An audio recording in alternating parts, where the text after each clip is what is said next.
je ne pouvais pas ne pas penser au bateau-usine de Takeji Kobayashi en regardant Léviathan. Donc pour celles et ceux qui ne connaîtraient pas, c'est un roman prolétarien japonais de la fin des années 20, dans lequel on décrit la vie à bord d'un bateau-usine, qui est donc un gigantesque bateau qui part à la pêche au crabe dans la mer du nord du Japon.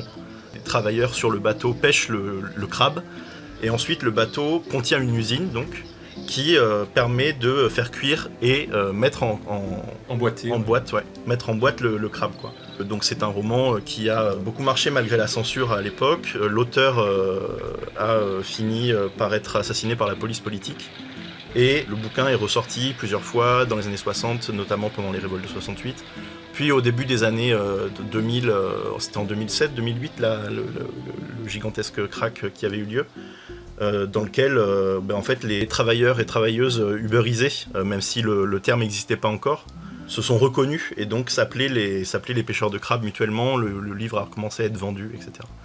Bref, mon point, c'est que le livre s'appelle pas le dieu de la mer ou quelque chose comme ça. Le livre s'appelle le bateau-usine. Et le fait qu'il s'appelle le bateau-usine, ça ancre immédiatement dans une réalité qui est une réalité sociale, une réalité du travail.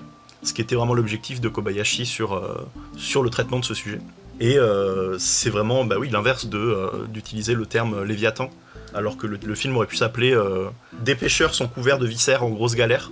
Et là, on aurait peut-être plus compris que ce bateau s'intègre dans des logiques économiques, spécistes, etc.